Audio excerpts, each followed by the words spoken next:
Nisan pula vinaka, mato fatalo fatu, maufolo fatu. Greetings from the Pacific community.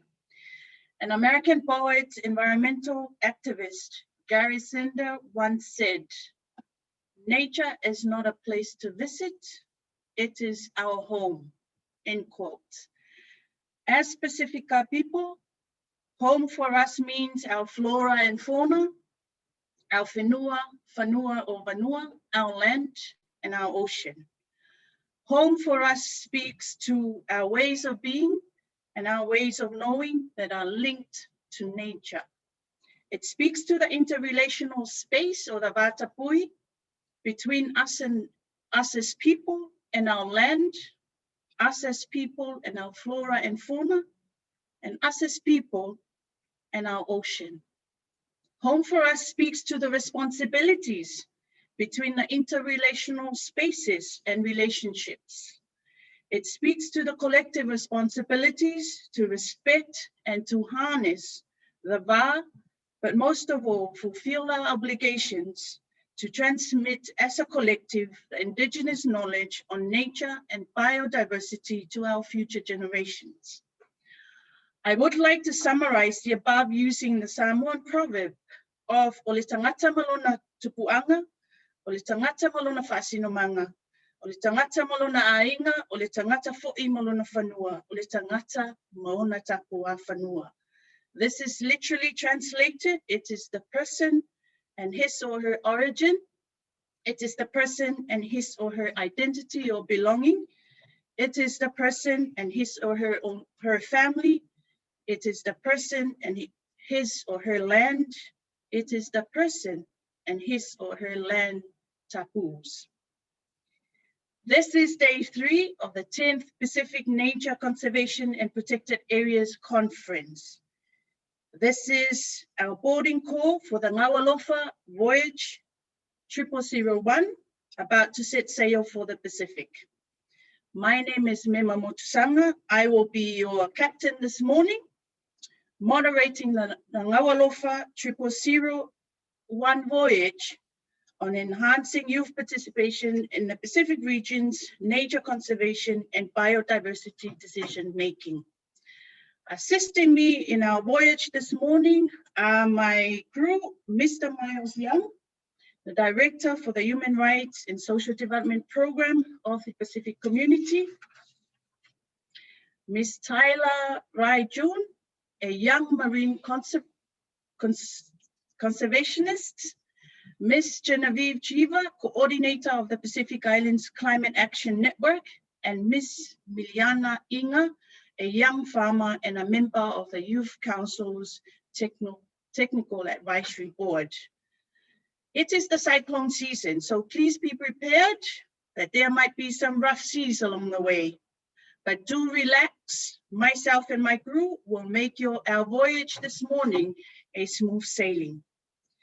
As Pacifica people, storytelling is everything that we do. To calm your nerves, let us story. It's story time.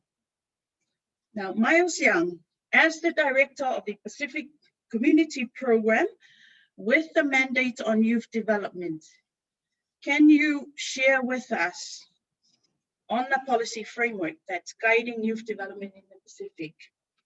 And is nature conservation and biodiversity a priority in that policy framework? Thank you, Miles. Vinaka, Captain Mema. I think there is a PowerPoint slide. So Mema, I wonder if you could share that PowerPoint slide. I think there are only 2 slides that I have, if you don't mind. I'll just wait for the slides to come. Yes, it is.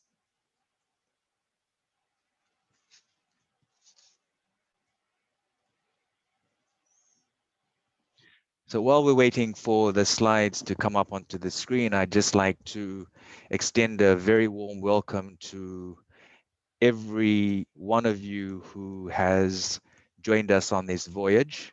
A big warm welcome from us here at the SBC office in sovereign Fiji. And in particular, I wish to acknowledge the members of the Pacific Islands Roundtable for Nature Conservation and all the young people from across the Pacific and internationally who are joining us, and friends and colleagues. So first of all, let me say that it's an honor and a privilege to be invited to participate in this Talanoa session.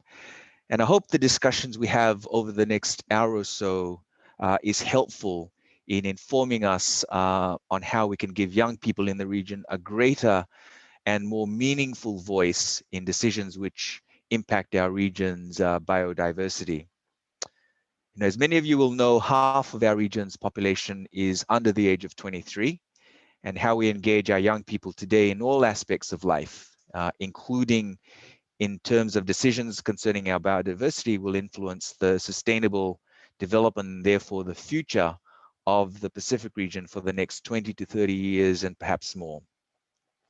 So the question for me today is, how do we ensure that our young people are meaningfully engaged in decision making, in nature conservation action, and as Mema has mentioned, I'd like to refer to the Pacific Youth Development Framework, which I would suggest is a framework that we should constantly return to help us inform the way in which we engage youth in the region and in the space of biodiversity.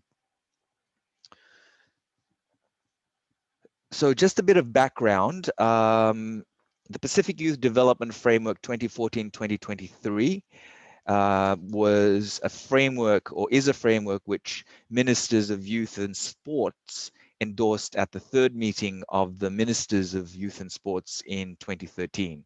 And the coordination for this framework, the PYDF, is shared by SPC, by the Pacific Community, and the Pacific Youth Council. But importantly, I think it's good to go back to talk around the way in which this framework was developed. I mean, it was a collaborative effort led by young people in the region and youth stakeholders, including the Pacific Youth Council, the Commonwealth Youth Program, the International Labour Organization, ILO, several UN agencies were involved. The University of the South Pacific was involved, as well as the Pacific Islands Forum Secretariat, or PIFS, which is the premier, I suppose, political organization, regional organization for the Pacific. So in other words, this framework was designed by the Pacific. It involved young people from the region. It was designed for young people in the Pacific, and it has the buy-in of relevant stakeholders in the Pacific. So that, I think that's very important for us to recognize. Of course, importantly, it also reflects what young people in the Pacific have identified as their priorities. And these priorities are framed around 4 outcomes, and you'll see that on the screen, which I believe is in front of you. So the 4 outcome areas are securing decent employment for young people, around improving the health of young people, about engaging young people in decision making, in terms of governance structures, formal and informal, and around engaging young people in environment action. And for the purposes of this Talanoa, I'd like to focus on the last 2 priorities. So how do we meaningfully engage young people in decision making, including in this area of nature conservation action? So let's go back. I mean, I'm not sure how many of you are aware of the Pacific Youth Development Framework. It's available on the SPC website, and of course, Mema, Captain Mema, I'd be happy to share the framework for those online who might be interested in reading it. But the consultations which inform the framework pointed to some of the factors which limit meaningful engagement. And I think it's useful for us to go back to these. I'm sure many of you have heard these on a number of occasions, but I think it's always good to go back to continue to remind ourselves and to advocate for better ways of addressing these constraints. So the consultations which inform the development framework pointed to some factors which limit meaningful engagement. And if I could just quickly, if you allow me, Mema, to just quickly go through them. One, of course, is restrictive family, community, and traditional structures and attitudes, which diminish the value of the youth voice. And we've heard that many times.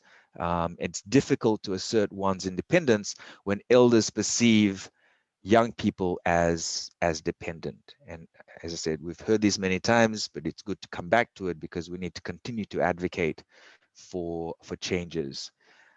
Secondly, the lack of recognition of the value of the youth voice in non-youth related sectors. When it comes to youth related sectors, the value of the youth voice is enhanced, but when it comes to areas outside of that,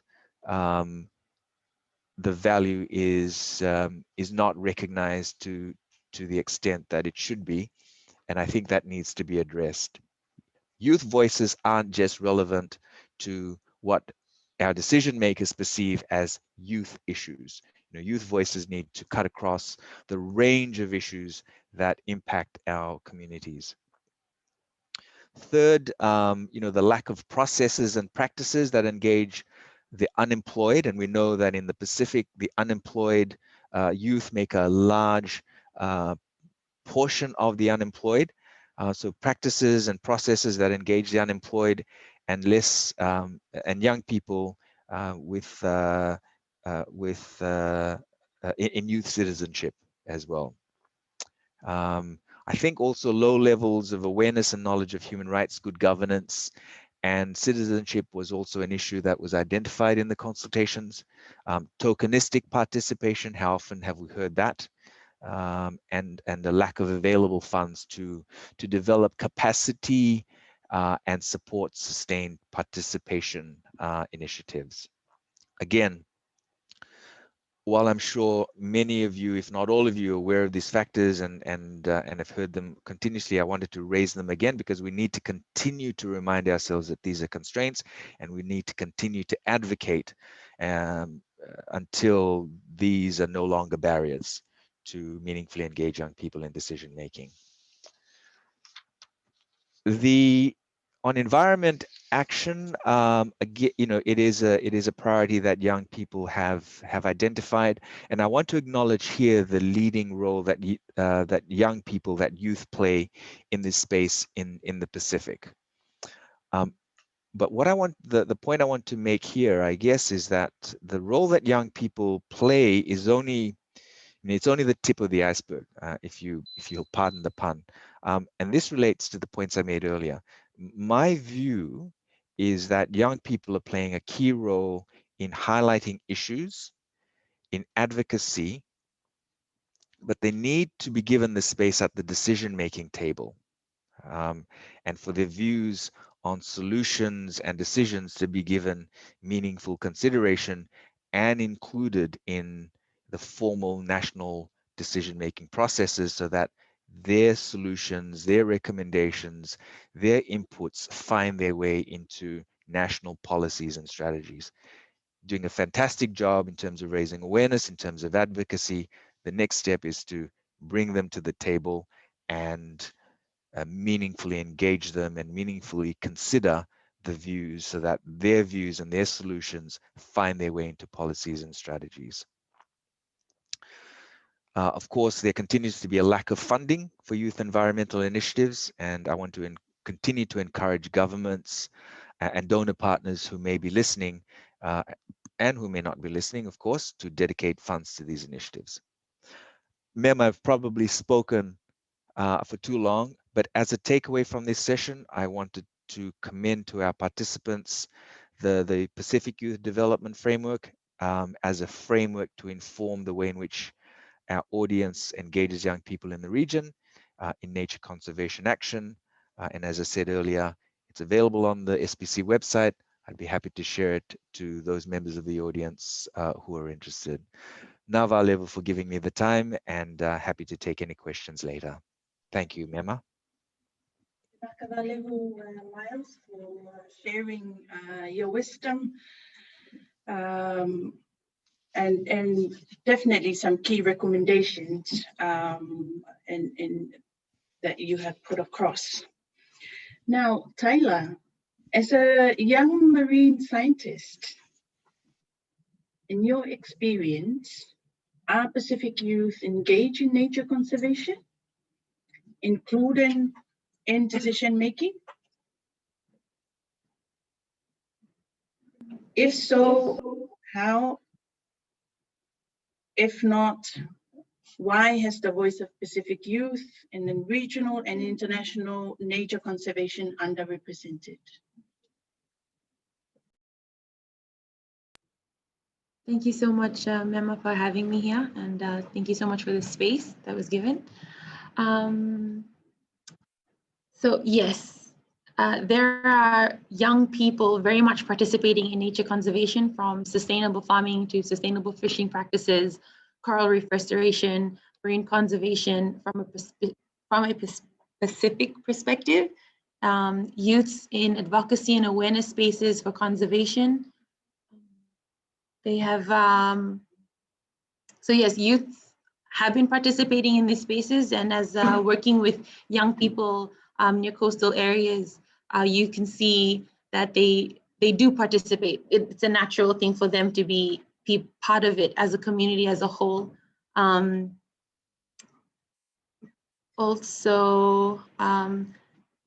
There's also regional youths that are part of it as well. I think one key one would be WWF, who's run a couple of, who've been participating in nature conservation issues and participating in them. However, can we say that these youths who work on the ground are included in decision-making processes? Maybe at a very community level, they would be in their community aspect. In every session they would have a youth representative. However, there is a bridge, or there is a gap between provincial level to national level to regional and international levels. I see that a lot in the Pacific region. In the decision-making processes especially, can we say that, I just wanted to bring us back to the framework for nature conservation and protected areas in the Pacific Island region. There's one in 2014 and 2020. It's the natural solution, building resilience for a changing Pacific. It has a beautiful drawing. If you see, it has a beautiful drawing of a rainforest with endangered species and endemic species, as well as two young people. As I was going through it and looking back at it, I looked through the framework and had clicked Control Find to see if there was youths part of it. And there is no mention of young people or youths in this framework. I feel, as Miles had said, it's true, youth do play a key role in highlighting the gaps, as well as in advocacy work. There are a lot of young people doing the best they can with what they can, with the lack of mobilization of resources. They're just pushing on the ground for the work that they can do. However, if the opportunity was given to them to be part of the space in terms of solution and innovation and mobilizing, they would play a key role in conservation areas, as well as target one for the Archie targets for conservation biodiversity. One of them is target one is to raise awareness on it, and youths can play a key role in that. So yes, so I do believe that a lot of youths play a key role or participate in nature conservation. However, there is a question mark in the decision-making processes. And I hope that with these discussions and conversations on this panel, we can work together and finding a way how we can implement or strategize how to use youths in these frameworks, not just in the national policy level, but also in the regional international spaces. So thank you.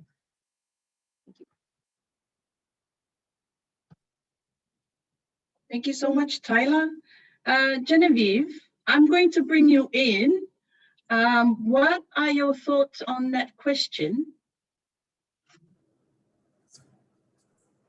Thank you, Mema and Pulapanaka, everyone. It is a real pleasure to join and to speak to this topic in particular. So for our young people of the Pacific participating in nature conservation, including in decision making, from my experience, the answer is yes and no. From what I've seen, young people of the Pacific are participating in nature conservation throughout the region. They are engaging in mangrove planting, sustainable farming, climate activism, cleanups, and waste management, to name a few. And they often do it voluntarily and with little funding. Earlier this week, I had the opportunity to talanoa with youth from Nakalawada in Tailevu. And they trusted me to share their story and message with all of you during this session. The Tailevu district has 144 youth groups, and 24 of them were registered under the Ministry of Youth and Sports. But with new registration requirements, they have since been deregistered. And only the Nakalawada Namara youth group are currently registered of these. And they have used their registration with support from elders from the village to plant mangroves in their community to prevent coastal erosion and protect marine resources. They are also starting beekeeping, where the bees get nectar from the mangrove flowers. And it is said that this makes the sweetest honey. And they are farming to raise money to continue with these programs. Also, because they are registered, the Nakalawada youth have been able to access funding from the Institute of Applied Sciences of the University of the South Pacific and the Global Environmental Facility, the GYBN, to support their activities. Unfortunately, this opportunity is only available to a few because registration processes can be complicated. And one of the main ways I believe that governments and organizations can support young leaders is by making the registration process simpler and accessible.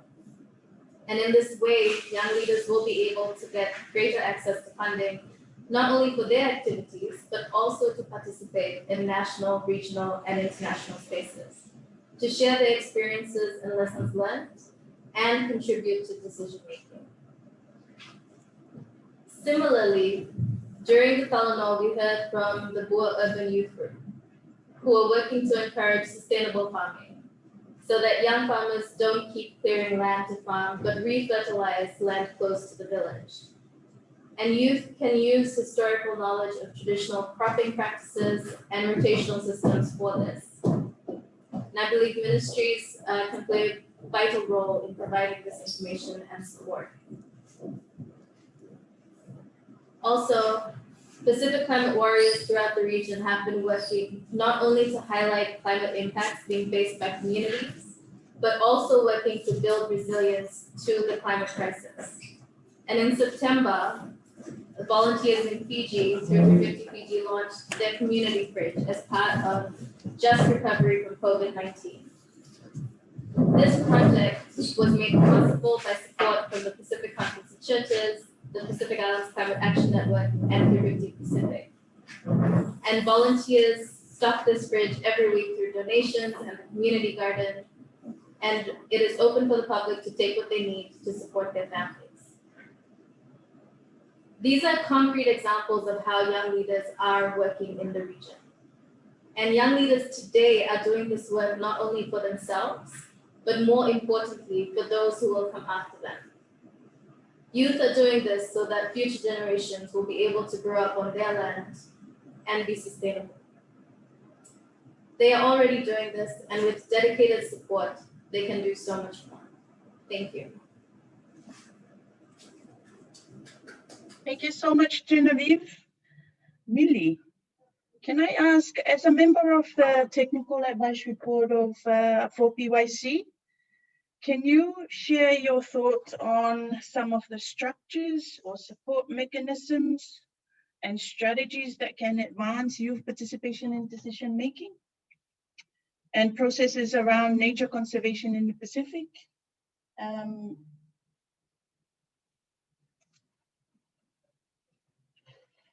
Hi everybody, I hope you can hear me.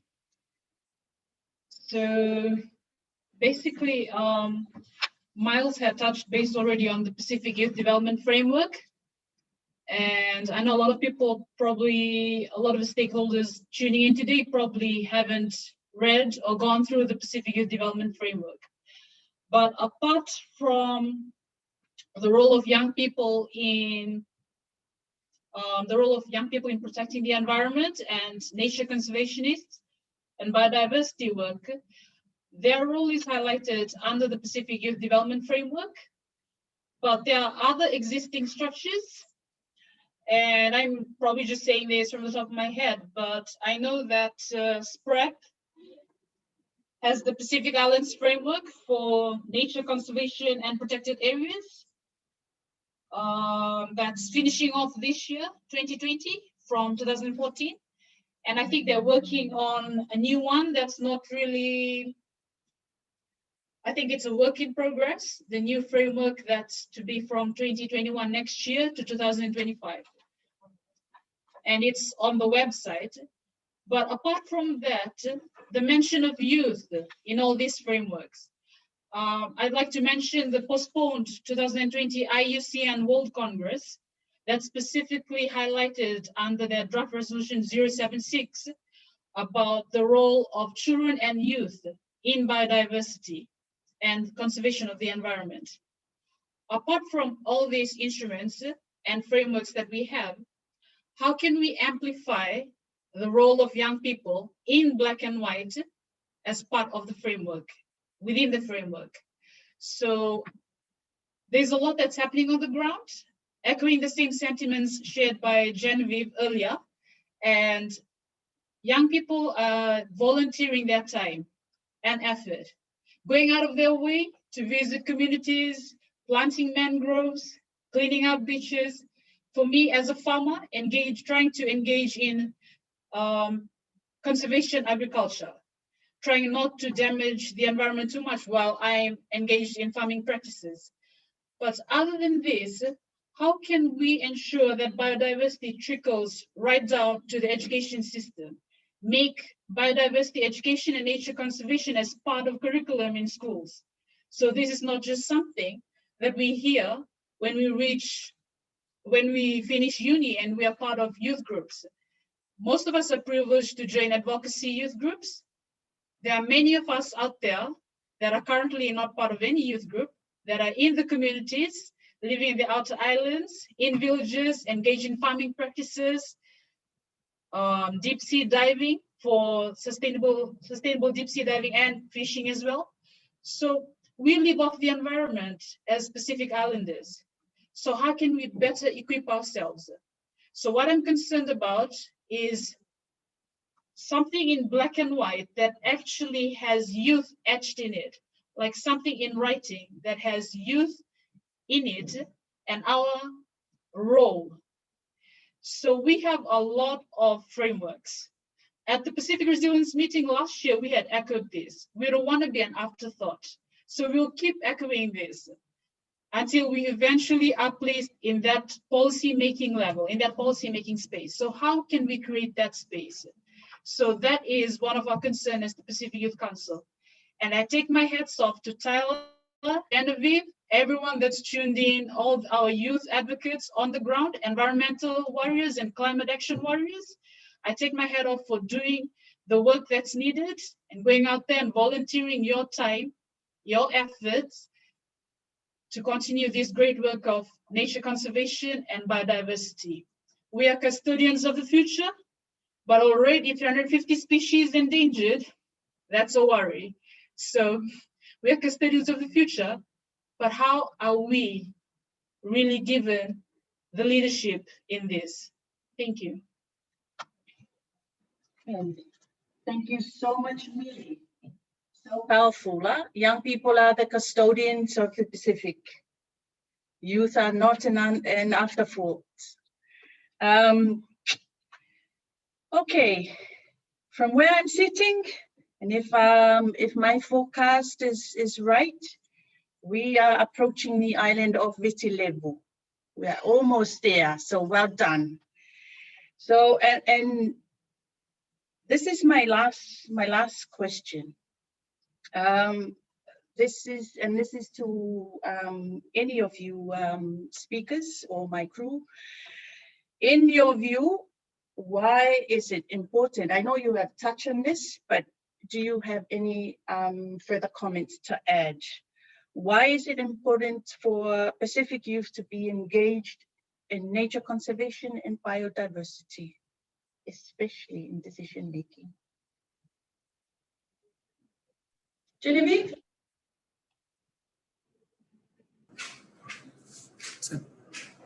Thank you, Mema. I think it's incredibly important because this is about our future.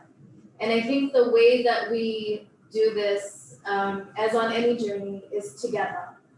So intergenerational strategies are key. With the wisdom and experience of our elders, passion and leadership of youth, and concrete support from different organizations and mechanisms, youth participation in decision-making processes can be greatly strengthened and enhanced. And we need to be able to support their growth and strengthening their capacity, equipping them with skills and resources necessary to carry out the incredible work that is happening all across the region. I believe that for our future, it is critical that those who are able to not only support and resource our young leaders must do that and ultimately support the dismantling of the fossil fuel industry who are causing this crisis. We must ensure that we're putting communities first and people over profit if we are to survive and thrive. Thank you. Thank you, Genevieve. Any comments, Millie and Tyler and Miles?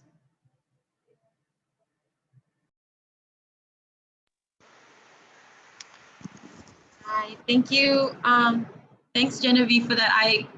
I completely agree with what you've said. Yes, I think Pacific youth should be involved in decision-making processes as this is their future. Not only that, going back to what Ina said about educational systems, it's an easier transition. It would be for a young person in an advocacy space to transition to decision-making processes. So when they're at that, round table with leaders, they're not searching and looking, they've already done the hard yards that we're doing right now. So I think it's really relevant and significant to have young people in decision-making processes because they know what works on the ground. They know how it works. They know who to connect to. They understand that the land and the ocean is their home, especially in the Pacific region. And they're the best, I think Pacific youths are the best learning from our ancestors, the best sustainable users of our environment in terms of conservation aspects. So yes, thank you. That's for me.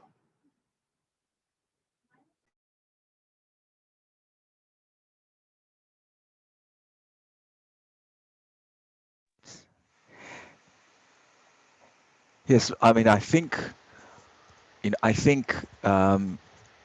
engaging young people, not just in this space, but across all aspects of society is important.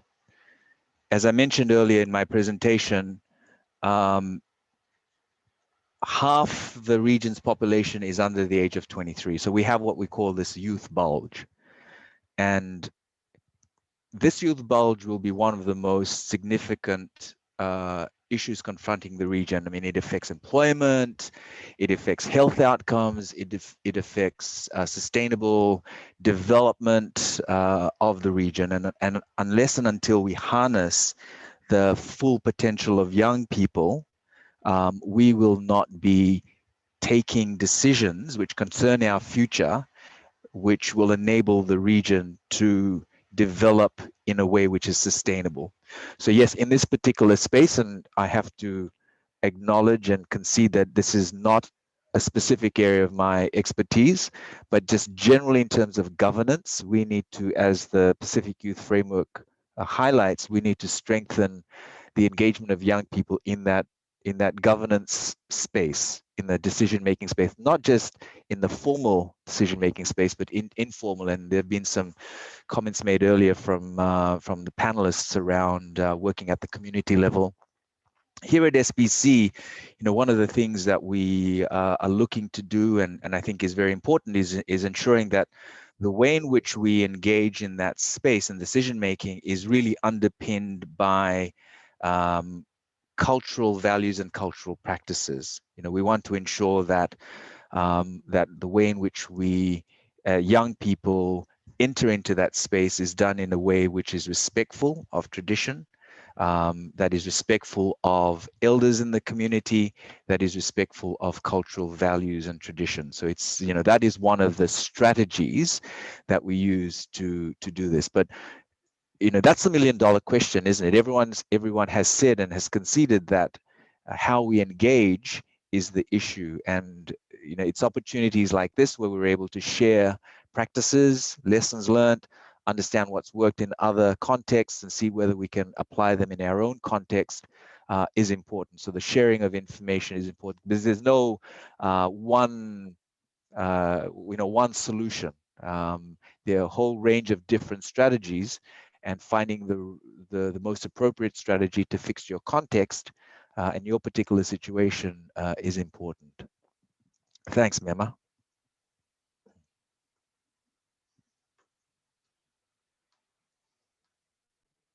Thank you so much. Thank you so much, Miles, and thank you, Genevieve, Tyler. Man, so much wisdom and learning. I wish we could have another 2 hours to continue our voyage. Thank you so much for sharing your wisdom in today's discussion. I'm going to open the session to our colleagues, our partners, and most importantly, the young colleagues who are joining us virtually. And because I am given the orange light that we are almost to the harbor, I'm just going to give the opportunity to maybe 2 or 3 comments. I know that we have already 6 questions and a question and answer. I'm going to ask if any of my crew members this morning would like to respond to the first question, which is there any youth involvement in the implementation of the national biodiversity strategies and action plans in your region? I think Genevieve and Tyler and also Millie has responded to that question, but is there any other comments from our panelists?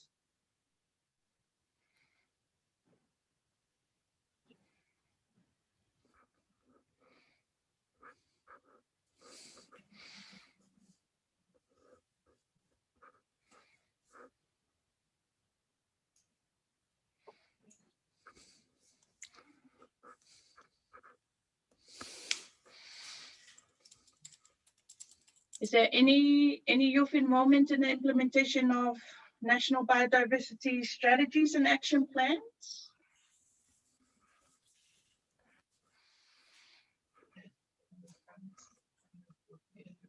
Yeah. I think it was Genevieve who said.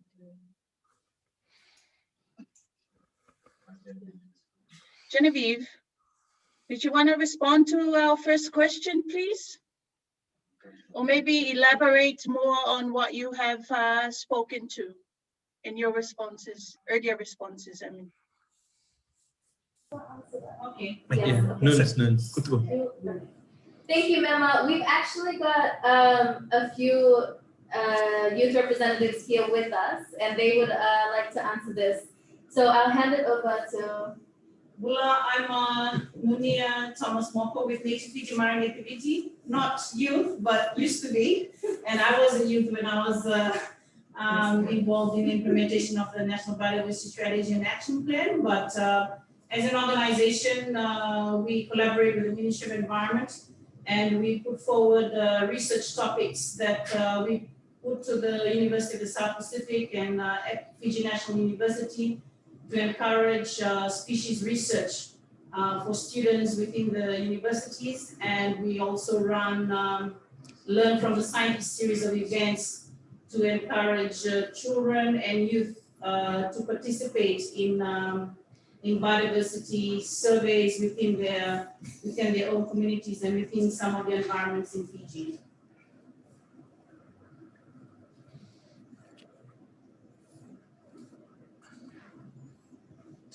Further to that, we run an internship program that where we bring in students from the university to participate in biodiversity species ecological research. We've gotten to the point where students have gone on to masters and also PhDs as a result of their involvement with our club activities and also within our internship programs.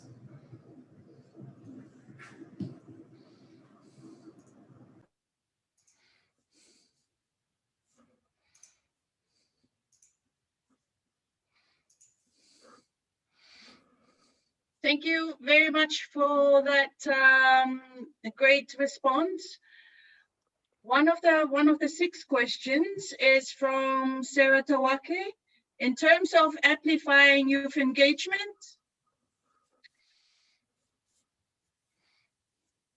in decision making, especially for biodiversity decision making, how can we include young people that are non-conservationists?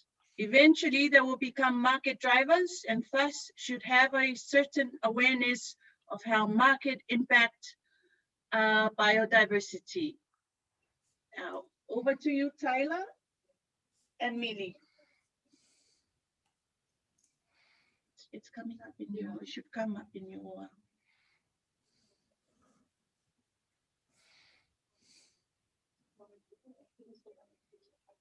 You can. Okay. So how I spoke on having biodiversity and nature conservation as part of curriculum in schools. So I had spoke about that briefly earlier, but that is something that I think the Pacific Youth Council, we had discussed that 2 years ago or 3 years ago, if I'm correct, but we had discussed that too with MacBio at a time when we were talking about how we can have nature conservation and biodiversity as part of the education curriculum so that it starts from school and we don't have to have NGOs or youth advocates having to work extra or trying to make extra years to have non-conservationists, as you call it, Sarah, involved in the work that we're currently involved in. But other than that, I think Tyler would have some, would you like to share some? Yeah. Thank you so much. So in terms of amplifying youth engagement decision-making processes for biodiversity, for those who are non-conservationist, I think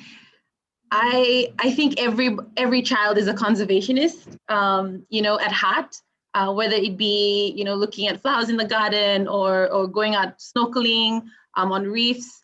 But in a way to amplify that, I think it's best to have create spaces for young people to be able to having workshops with them and just elaborating on what Inga said as well about involving in education systems, but trying to disseminate sort of conservation biodiversity in a very simplified way on social media, as young kids nowadays are constantly on social media. Even if it's non-conservation, if they're non-conservationists, they will become conservationists in the long run. And as I said before, we're all conservationists at heart as youths.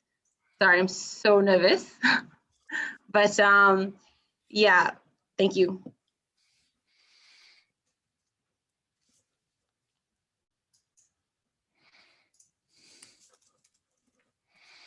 You're just on mute there, Mima.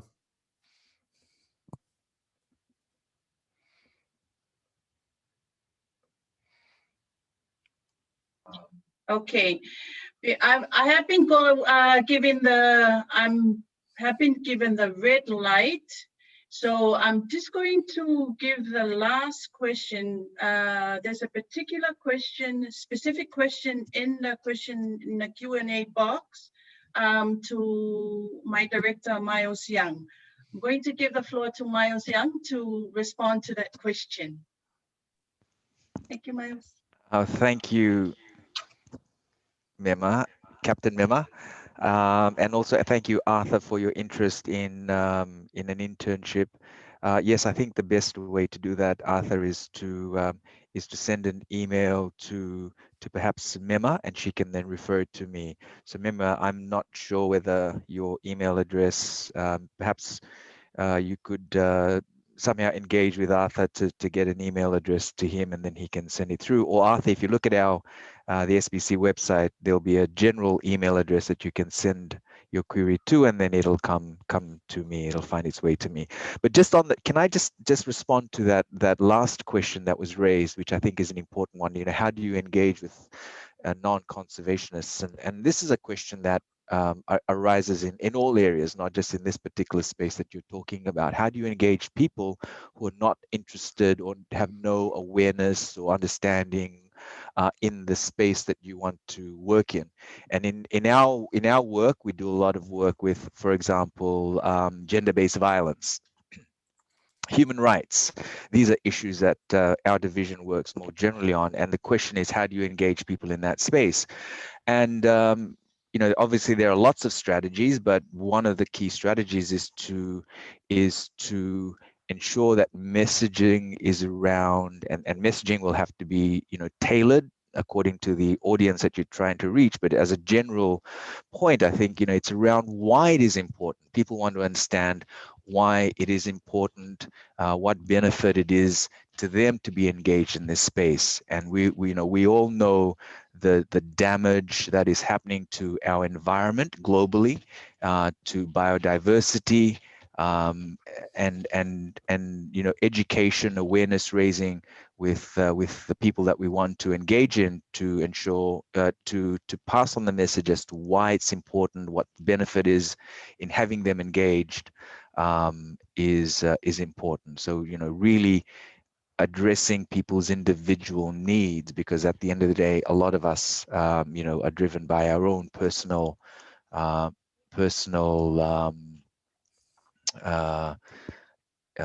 goals. Thank you, Mema. I think we've gone over time, but there seem to be a lot more questions coming through, so I'll leave it to you to navigate us to shore carefully. Yeah. Thank you so much, Miles. I know there are a lot. So far, we have 12 questions, very important questions. Rauta and the organizers, if I can seek your indulgence on this, we are going to respond to these questions by way of emailing our responses to you guys, to disseminate to the participants, if that's okay with you, because you have given me the red flag. Rauta? Okay, you have an almost red flag, Mema, but not yet red. You can have another 1 or 2 questions, and then I would also invite you all to, after the sessions, to visit the lounge and to continue talking with the audience in the event lounge on the platform. Sorry, Rauta, I missed that. Can you? Okay, so you have another 2 questions, Mema? Yep. Time for 2 questions. Okay. Can I? There's a question for PYC. And I'm going to ask Tyler and Millie as the members of the Technical Advisory Board of PYC to respond to the question from Willie. Experiences show that informal education is the most effective ways to educate the communities, even dropouts. What is PYC planning and tools to use under the framework of biodiversity and conservation? Tyler?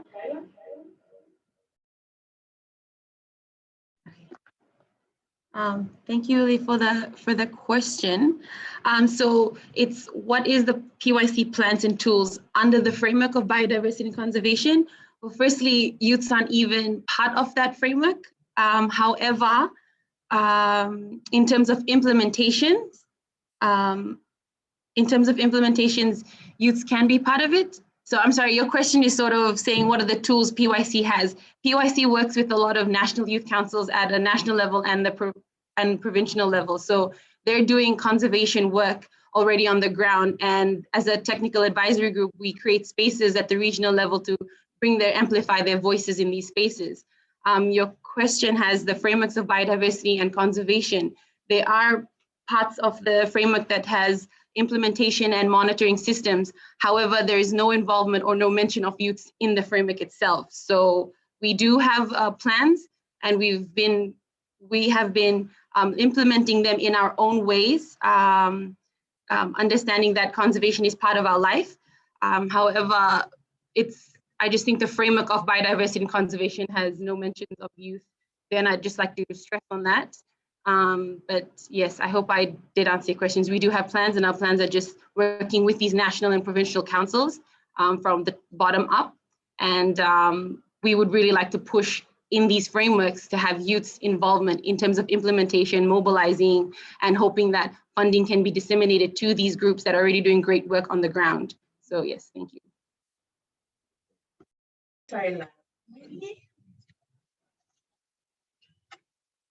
In terms of informal education, like Willie had asked earlier, thank you, Willie, for your question.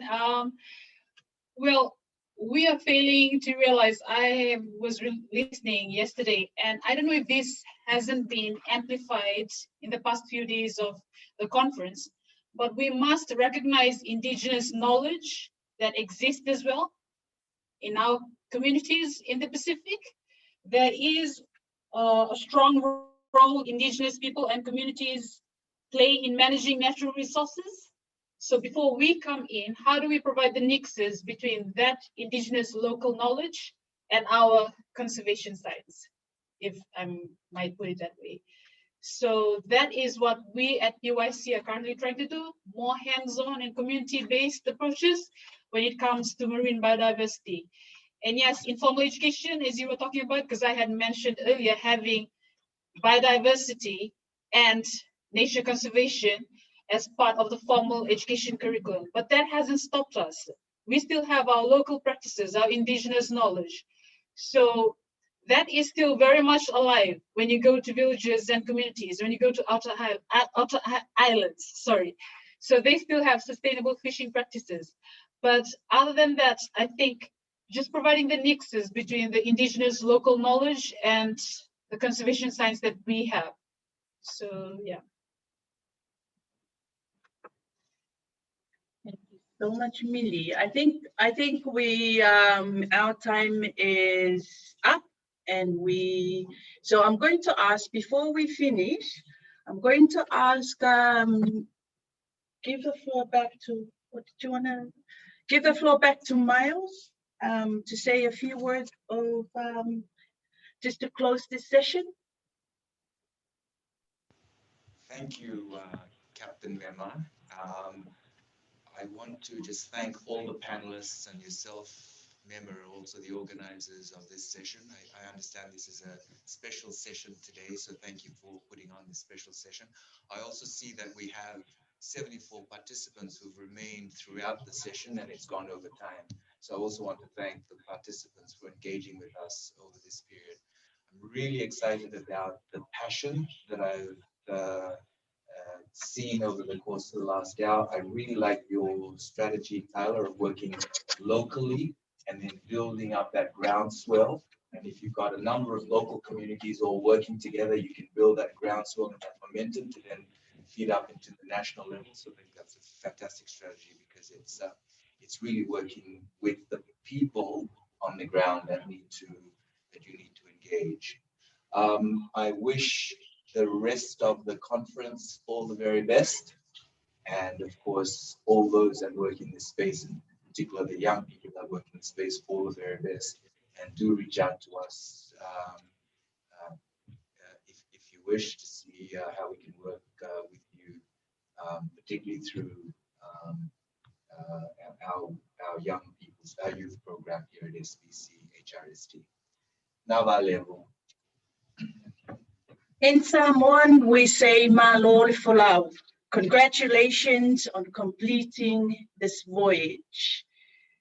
Whaftaitele lava, vinaka vakalevu, soifua maya manuia.